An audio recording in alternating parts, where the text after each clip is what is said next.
Nagbabalik po ang Poll Watch and Professor George, meron kang hanging question to both of our guests. Kasi napaka-importante, lalo-lalo na kung ikaw ay isang appointee, ano ba ang mas i-prefer mo o ano ba ang mas makakabuti sa bansa? Yung bang isang presidente na nakikialam talaga sa bawat ginagawa ng isang appointee o yung isang presidente na inaalam ng isang appointee? At based sa inyong experience, ma'am, ano ang nangyari? Sa experience ko, yung presidente ko hindi nakikialam. Basta sinabi niya, ikaw ay magiging treasurera. Pero yung Secretary of Finance ko, hindi rin nakikialam. Pero binigyan ako ng marching orders. Dalawa lang yung sinabi sa akin ng aking Secretary of Finance. Pababaan ang interest rates and make sure na palagi kong may pera araw-araw. Dahil araw-araw gumagastos. Just those two. Interest rate, exchange rate, at pera. After that, mahala na ako. And I like that kind. Kasi rinirespeto ka. Ayun. Kayo, sir. Sa akin, dapat hindi na kailangan makialam ang presidente. Pag nabigyan na niya ng direction and etong objective natin, no? Everybody adjusts his sub-goals to the national objective. No? At kung hindi nila kakayanin, no? At let's say every step of the way, magkakaroon siya ng periodic check. Assessment. Hindi kaya, tanggalin agad, no? At ilagay ang kakaya. Kasi wala na itong mga political this and political that. Because the objective here is the 95 million people. Not the sentiments of these individuals here. No? Of course, they will be happy if they're not going to be touched. But if they're not doing their job, immediately, no more warning, no more nothing. Because the 95 million people's lives are at stake. Professor George, we are running short on time. We are about to land. But some more questions. Maikli na lang, ma'am. Yung tungkol naman sa mga cabinet appointees, it is reported that Secretary Butch Valdes will be appointed as DBM Secretary and yung kanyang daughter will be appointed PMS Secretary. Ano ba magiging comment nito? Will this not make the father and daughter the most powerful father and daughter team? Maybe pwedeng sabihin na wala namang illegal dyan dahil pinili sila ng presidente. Pero of course, you have questions of delicadeza. Kasi ang practice talaga sa bureaucracy, kung konektado yung mga trabaho natin, ay dapat hindi miyembro ng pamilya. Pag PMS chief ka, dadaan lahat na appointment paper sa inyo. Pag DBM secretary ka, lahat na pera. Saka halos, practically cabinet position din yung PMS eh. So, medyo sensitive yung sitwasyon na yan. Wala na yan sa realm sa legal, kundi sa realm ng delicadeza. Yusek Butch, merong topic which is very, very close to your heart. At ito ay, tingin mo naman, marami siguro ang may gusto dito. Nuclear power. Is it about time na magkakaroon na tayo ng mga nuclear power plants to solve our energy problems? Well, it's not only time now. It should have been done before. Long time ago.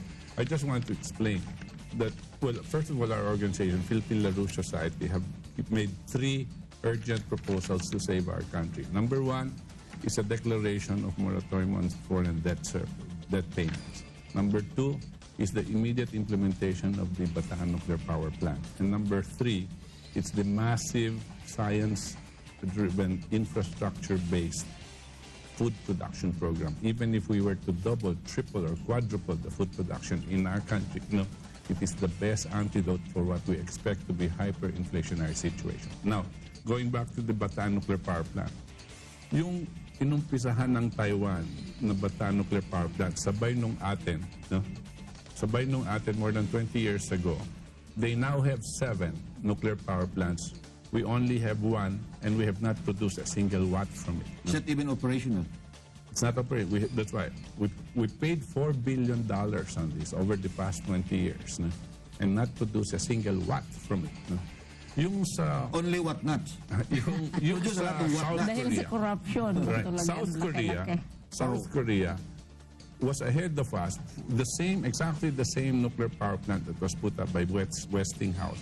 Maybe about 3 or 4 years ahead of us, ang South Korea. Okay? Now, they have 20 nuclear power plants and are now exporting all over the world and have a standing order of $80 billion worth of nuclear power plants. South Korea, this is what it can do. Briefly, very briefly. Can the Bataan nuclear power plant be revived? Yes. It will take 18 months to 2 years in order for it to be rehabilitated. To put up a new one, a new one will be much more costly, and it will take about 6 to 7 years to get it implemented. No? Safety-wise, you have a Rolls-Royce of a nuclear power plant. Westinghouse officials, Japan Hitachi people, South Korea people, IAEA have all said this is the best nuclear power plant. It is double, triple that of the 3 Mile Island in terms of safety measures. But why didn't you start it? So, ma'am, although we have to settle the environmental issues. One quick question. Ito pong Bureau of Treasury, should it be converted into a department? A separate department of government. Well, kung tingnan natin yung ginagawa ng ibang bansa, wala silang Secretary of Finance, you have the Secretary of the Treasury, na nandoon lang yung nag-handle ng pera, pero kasama na din even the security aspect. In the US, because the Treasury Secretary. Yes. Yes. Wala na tayong panahon. Salamat po, ma'am. But of course, if they have some parting words for our televiewers, ma'am, share mo na, see you segment na. But Beast first before beauty. no, I just wanted to again reiterate our warnings. We are the voice of those that are bearers of bad news, they say. No? But the bad news has actually come. No? Everything that we have warned about for the past 7-8 years, no? Every year has started to be upon us. No? Now our nation is in very, very grave crisis right now. No?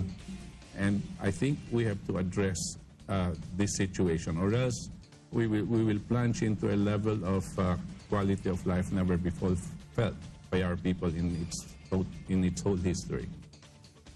Yeah. Para sa akin, ang mensahe ko lang sa nanonood nito at saka siguro sa lahat ng kapwa Pilipino ay hindi kaya na isang tao na masolve ang problema na hinaharap natin kasi masyadong komplikado, masyadong matagal na hindi masolve na isang tao. Tayong lahat ang mag-solve nito. So bantayan natin yung kilos ng presidente, bantayan natin ang kabinete, mag-propose tayo kung mali ang ginagawa, magbigay din tayo ng solusyon. Tingnan natin yung ginagawa ng legislature at talagang we take responsibility for development. We take responsibility for our people. Tayo lahat, hindi isang tao. Because we're all in this together. Yes, and we are paying for it. And if we hold on together, famous song sung by some members of the Hyatt 10, of course. Muli, maraming salamat po, Professor Briones, Yusek Valdes. Maraming salamat po. At maraming salamat po sa inyo mga kasambahay, sa inyong patuloy na pagsuporta sa kaming mag-partner dito po sa ating programang Political Watch. At Tito Jo, sino pang dapat nating pasalamatan? Well, of course, we would like to thank our sponsors, Air Canada Visa Consultancy, which provides services and assistance in document processing on visa application for immigrants, federal skilled workers, and tourists for Canada. You may contact them through telephone numbers 927-2093 and 994-7490. Kindly look for Fen Marcelo. Of course, for Mang Inasal, which provides unlimited rice on all their dine-in paborito meals. Mang Inasal, hanapin mo. At natapos na naman po isang oras ng ating pagsasama ngayong linggong ito.